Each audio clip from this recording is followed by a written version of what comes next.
پھر مجھے بھی یقین ہو گیا کہ اس بوڑھی کا اپنے بیٹوں کے ساتھ کوئی ایسا معاملہ تھا کہ جس کی وجہ سے اس نے اپنے شوہر کو مار ڈالا۔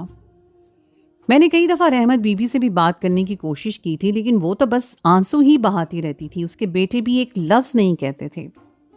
پھر اتفاق ہوا کہ جس جج کے پاس کیس چل رہا تھا وہ چھٹیوں پر چلا گیا اور اسی لیے یہ معاملہ لمبا طول پکڑ گیا تھا۔ جب تک وہ جج واپس نہ آتا اس کیس کی سنوائی شروع نہیں ہونے والی تھی۔ مجھے بھی تسلی ہو گئی تھی کہ کم سے کم رحمت بی بی کے حمل کی خبر چھپ جائے گی۔ میں تو چاہتی تھی کہ اس کا حمل ضائع کروا دوں، لیکن ڈاکٹر نے سختی سے منع کر دیا تھا۔ ایک 90 سالہ بوڑھی کے ساتھ اس طرح کا کوئی بھی تجربہ ہمارے لیے بھیانک ثابت ہو سکتا تھا اور پھر ایک نئی مصیبت کھڑی ہو سکتی تھی۔ اس لیے خاموشی سے ہم رحمت بی بی کا خیال رکھنے لگے۔ جو بھی تھا وہ انسان تھی، پھر امید سے تھی۔ اس کے بیٹے بھی اس کا بہت خیال رکھتے تھے۔ کبھی کبھی تو میرا دل چاہتا تھا کہ معلوم کروں یہ بچہ ان تینوں میں سے کس کا ہے، لیکن پھر میں خود خاموش ہو جاتی۔ میں نے سوچا تھا کہ جب بچہ پیدا ہوگا تو میں ڈی این اے ٹیسٹ کرواؤں گی اور یہ سچ پتہ چل جائے گا کہ ان تینوں میں سے کون اس قدر گھٹیا ہے کہ اس نے اپنی ماں کو بھی نہیں بخشا۔ دن تیزی سے گزر رہے تھے اور رحمت بی بی کے حمل کو 6 مہینے ہو گئے تھے۔ وہ دبلی پتلی بوڑھی تھی، اس لیے اس کا نکلا ہوا پیٹ زیادہ دکھائی نہیں دیتا تھا اور یہ بات باقی لوگوں سے چھپی ہوئی تھی کہ وہ حمل سے ہے۔ میں نے اکثر رحمت بی بی کو روتے ہوئے دیکھا تھا، شاید اس کے گناہ اسے بے چین رکھتے تھے یا پھر اس کے ساتھ جو ظلم ہوا تھا وہ اس پر آنسو بہاتی تھی، لیکن اس نے کبھی کھل کر اپنے کسی بیٹے کے خلاف کوئی بات نہیں کی تھی، بلکہ اس کے ہر انداز میں اپنے بیٹوں کے لیے محبت ہی محبت تھی، جبکہ میں نے اتنے شفاق اور درندہ قسم کے بیٹے آج تک نہیں دیکھے تھے۔ ان تینوں نے اپنے باپ کا گلا گھونٹ کر اسے قتل کیا تھا اور پھر اپنے گھر کے پچھلے حصے میں ہی اسے دفنا دیا تھا۔ کچھ عرصے کے بعد محلے والوں کو نہ جانے کیسے اس بات کی بھنک ملی تھی اور انہوں نے ہی پولیس میں یہ خبر دی تھی کہ رحمت بی بی کا شوہر نہ صرف لاپتہ ہے، بلکہ محلے والوں کو یقین تھا کہ اس کے ساتھ اس کے بیٹوں نے کوئی ظلم و زیادتی کی ہے۔ جب پولیس نے تفتیش شروع کی اور چھان بین کا عمل ہوا تو پھر گھر کے پچھلے حصے سے ہی رحمت بی بی کے شوہر کرم دین کی لاش برآمد ہو گئی تھی۔ پوسٹ مارٹم کے ذریعے سے پتہ چلا تھا کہ اس کا گلا گھونٹ کر مارا گیا ہے اور مارنے سے پہلے جنسی تشدد بھی کیا گیا ہے۔ بیٹوں کی گرفتاری کا وقت آیا تو ماں نے خود اپنے منہ سے کہا کہ میں بھی اس قتل میں برابر کی شریک ہوں۔ بس پھر کیا تھا، اس کو بھی گرفتار کر لیا گیا۔ محلے والے تو اس قتل پر حیران تھے ہی، لیکن ساتھ ہی میں خود دنگ رہ گئی تھی کہ ایک 90 سالہ عورت کیسے اپنی زندگی کے ساتھی کو عمر کے اس حصے میں قتل کر سکتی ہے، اور وہ بھی اتنی بے رحمی سے۔ ایک 100 سال کا بوڑھا بھلا کسی کا کیا بگاڑ سکتا ہے؟ جہاں تک اس بوڑھے کی حالت کے بارے میں مجھے محلے والوں سے پتہ چلا تھا، سب نے یہی کہا تھا کہ وہ تو بڑی مشکل سے چلتا پھرتا تھا، سارا دن گھر سے باہر رہتا تھا، راتوں کو ہی گھر لوٹتا تھا۔ مجھے ان چاروں سے کوئی ہمدردی نہیں تھی، پر ایسے ہی دن گزر گئے اور بوڑھی کے پاس بچے کی پیدائش ہوئی۔ یہ بات میں نے جتنی چھپانی چاہی تھی اتنی تیزی سے جیل میں پھیل گئی تھی۔ تقریباً سارے ہی قیدیوں کو اس خبر کا علم ہو چکا تھا۔ ہر کوئی چیمگوئیاں کر رہا تھا اور بچے کے رونے کی آواز سناٹے میں گونج رہی تھی۔ رات کے 1 بجے کے قریب جیل میں بچے کی پیدائش ہوئی تھی۔ وہ تینوں بیٹے اپنی کوٹری میں قید اپنی ماں کے لیے بہت ہی زیادہ بے چین تھے، بار بار اس کی خیریت دریافت کرتے تھے، جبکہ اس کا کیس کرنے کے لیے اسے جیل کے دوسرے حصے میں پہنچایا گیا تھا۔ 90 سال کی عمر میں اس بوڑھی نے بہت کمزور اور نحیف سا بچہ جنم دیا تھا۔ مجھے سمجھ ہی نہیں آ رہا تھا کہ اب کیا کروں۔ اس بچے کو اگر جیل میں رکھتی تو سب سے پہلے میں ہی بدنامی کا سامنا کرتی، کیونکہ ہم جیلرز کے بارے میں لوگ اچھا خیال نہیں رکھتے۔ زیادہ تر یہی کہا جاتا ہے کہ ہم خاتون قیدیوں کے ساتھ برا سلوک کرتے ہیں، جبکہ یہ بچہ تو اس کی اپنی غلط حرکتوں کا نتیجہ تھا۔ میں اس بچے کو اٹھائے ان تینوں کے پاس پہنچی اور ان کے سامنے کرتے ہوئے کہ دیکھ لو تمہارا گناہ دنیا میں آ گیا ہے، اب کیا جواب دو گے لوگوں کو، کیا بتاؤ گے؟ اس سے پہلے کہ میں ٹیسٹ کروا کے یہ پتا کروں کہ یہ بچہ تم میں سے کس کا ہے، تم لوگ خود ہی بتا دو کہ تم میں سے کس نے یہ گناہ کیا ہے۔ میری بات سن کر وہ تینوں خاموش رہے، البتہ ان کی نظریں بچے پر جمی ہوئی تھیں۔ پھر ان میں سے ایک بھائی آگے بڑھا اور میری گود سے بچہ لے لیا، اور پھر یہ دیکھ کر میری جان نکل گئی کہ وہ اس بچے کا بھی گلا دبا رہا تھا۔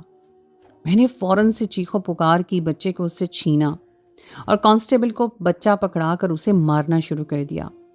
غصے سے میری حالت بری تھی، وہ وحشی بن کر انتہا پر تھا۔ میرے سامنے ہی اس بچے کی جان لینے پر تل گیا تھا جو معصوم تھا، جس کا کسی گناہ سے کوئی تعلق نہیں تھا۔ میں جب اسے مارنے لگی تو اس کے دونوں بھائی اسے بچانے کے لیے آگے بڑھے۔ ان تینوں میں بہت ہی ایکا تھا۔ میں نے غصے میں کہا کہ تم دونوں پیچھے رہو، اگر یہ میرے سامنے اس بچے کا اتنی آسانی سے گلا دبا سکتا ہے تو اپنے باپ کے ساتھ تم لوگوں نے کیا کیا ہوگا؟ میری بات سن کے وہ دونوں پھوٹ پھوٹ کر رونے لگے اور کہنے لگے کہ اس کی ذہنی حالت ٹھیک نہیں ہے، یہ نفسیاتی مریض ہے، اسے کچھ نہ کہیں، یہ اماں سے بہت محبت کرتا ہے اور اسی لیے اس بچے کی جان لے رہا ہے، کیونکہ اماں اس بچے کو جنم نہیں دینا چاہتی تھی۔ پہلی بار ان لوگوں نے منہ کھول کر کسی بارے میں کوئی بات کی تھی، اور یہی وہ وقت تھا جب میں ان سے پوری سچائی جان سکتی تھی۔ یہی وہ لمحہ تھا جب وہ لوگ کمزور پڑ گئے تھے۔ ان کی آنکھوں کے سامنے ان کی بوڑھی ماں کی اولاد تھی اور ان کی آنکھوں میں ایک کرب سا تھا۔ وہ تینوں ہی بہت زیادہ پریشان نظر آ رہے تھے۔ میں نے انہیں اپنے سامنے بٹھا لیا اور کہا کہ اب مجھے شروع سے آخر تک بتاؤ کہ یہ کیا معاملہ ہے۔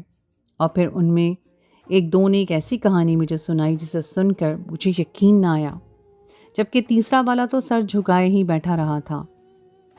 وہ دونوں، جن میں سے ایک کا نام قدرت اللہ، دوسرے کا مظہر اللہ، اور ایک ساتھ مجھے اپنی زندگی کی وہ دونوں کہانی سنانے لگے، جس کے اتار چڑھاؤ انہیں میرے رونگٹے کھڑے کر دیے۔ قدرت اللہ جو بڑھا تھا وہ کہنے لگا کہ جب ہم نے ہوش سنبھالا تو ہمیں اندازہ ہو گیا کہ ہمارا ابا کا رویہ اماں کے ساتھ بہت ہی برا تھا۔ وہ اماں کے ساتھ مار پیٹ کرتے، گالیاں دیتے، برا بھلا کہتے، دوسری عورتوں کو گھر لا کر انہیں استعمال کرتے، اور اماں کو یہ سب کچھ خاموشی سے برداشت کرنا پڑتا، کیونکہ اماں کے آگے پیچھے کوئی نہیں تھا، اور ہم تین بیٹے اماں کی گود میں آ چکے تھے۔ دھیرے دھیرے ہم اپنے باپ کے رویے سے نالا رہنے لگے۔ باپ گھر پر آتا تو ہم اپنے کمروں میں بند ہو جاتے۔ ہماری دیکھ بھال، ہمارا خیال، سب کچھ اماں کی ہی ذمہ داری تھی۔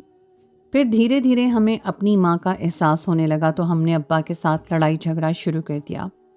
ہم ابا سے کہتے کہ غیر عورتوں کو گھر نہ لایا کرو، ہماری ماں پر ہاتھ نہ اٹھایا کرو، لیکن اس وقت ابا جوان اور صحت مند تندرست تھے۔ ہماری ایسی باتیں سن کے ہمارے ساتھ مار پیٹ کرتے، ہمارا کھانا پینا بند کر دیتے، ہمیں کمرے میں قید کر دیتے۔ پھر اماں ہی ہمیں سمجھاتی کہ اپنے باپ سے جھگڑا نہ کیا کرو۔ میں نے خاموشی سے اتنے سال تمہارے باپ کا ظلم برداشت کیا ہے، تم لوگ بھی ان سب چیزوں کو نظر انداز کر دو، لیکن کوئی بھی بیٹے اپنی ماں کے ساتھ اتنی بڑی زیادتی کیسے برداشت کر سکتے ہیں؟ ہمارا باپ ہماری ماں کے سامنے ہی غیر عورتوں کے ساتھ تعلق بناتا تھا، اور ہم بھی اپنی ماں کے ساتھ یہ سب دیکھنے پہ مجبور تھے۔ ابا کو نشے کی لت لگ گئی تھی، وہ نشے میں ڈوبا ہوتا تو اسے صحیح غلط اور شرم و حیا کا کوئی احساس ہی نہ ہوتا۔ ہم تینوں نے بہت کم عمری میں ہی نوکری کر لی، لیکن پھر جب ہماری شادی کی بات آئی تو ابا کے رویے کو دیکھتے ہوئے ہم میں سے کسی نے بھی شادی نہ کرنے کا ارادہ کیا، کیونکہ ابا کی فطرت بالکل بھی ٹھیک نہیں تھی۔ ان کی نظر بہت ہی خراب تھی، اور پھر اب اماں کے ساتھ ہمیشہ گزارا کرنا چاہتے تھے۔ اس لیے ہم تینوں نے سوچ لیا کہ ہم شادی نہیں کریں گے، لیکن گھر کے جو حالات تھے اس کی وجہ سے چھوٹا بھائی کافی حد تک ذہنی مریض بن گیا۔ اکثر وہ ابا کی مار پیٹ دیکھ کر چیخنے چلانے لگ جاتا اور سہم کر اماں کے سینے سے لگ پڑتا۔ اماں کے ساتھ اسے اس طرح دیکھ کر ابا غلیظ باتیں منہ سے نکالتے اور پھر اماں کو مزید مارتے پیٹتے اور کہتے کہ جوان بیٹے کو سینے سے لگا کر بیٹھ جاتی ہے، تو بہت ہی بے حیا عورت ہے، جبکہ سچ تو یہ تھا کہ بے حیائی کی ساری حدیں ہمارے باپ نے پوری کی تھیں۔ آہستہ آہستہ ابا بوڑھے ہونے لگا تو ابا کی مار پیٹ میں کمی آ گئی۔ ہم بھی اتنے سالوں میں ان سب چیزوں کے عادی ہو گئے تھے، لیکن اب ہم اتنے طاقتور تھے کہ اپنی ماں کو بچا لیا کرتے تھے۔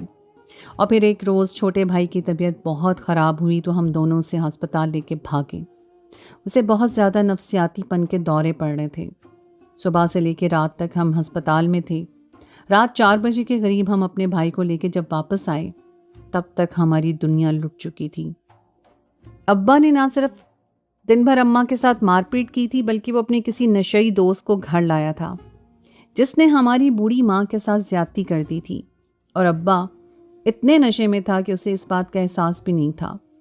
اماں کی حالت بہت ہی بری تھی۔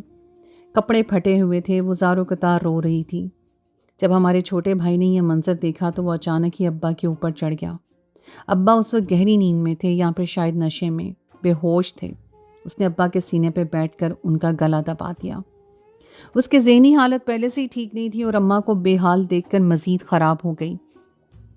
ہم نے جتنی دیر میں ابا کو اس سے آزاد کروایا، ابا اس دنیا سے آزاد ہو گئے تھے، وہ مر چکے تھے۔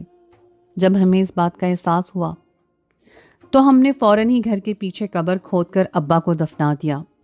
ہمارے اندر اتنی ہمت نہیں تھی کہ پولیس کو اطلاع کرتے، لیکن نہ جانے کیسے محلے والوں کو اس بات کے اندازہ ہو گیا کہ ابا کچھ دنوں سے نظر نہیں آ رہے تھے۔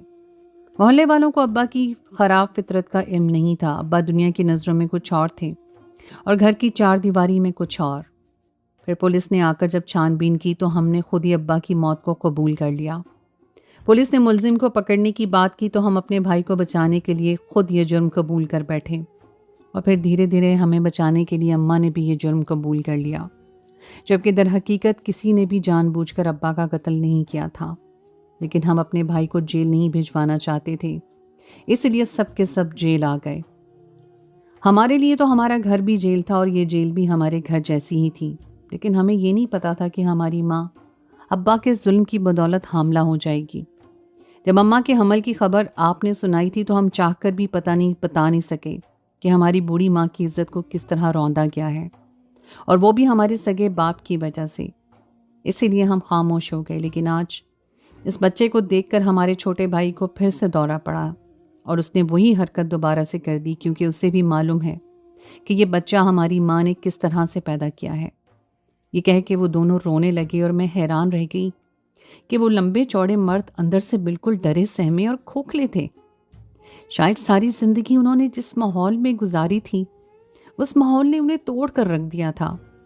کتنی ہی دیر میں سکتے کے عالم میں رہی تھی، پھر میں نے اس بچے کو یتیم خانے میں بھجوا دیا تھا، کیونکہ نہ اس بوڑھی عورت میں اتنی سکت تھی کہ وہ اس بچے کو پال سکتی، اور نہ ہی اس کے بیٹے اس قابل تھے۔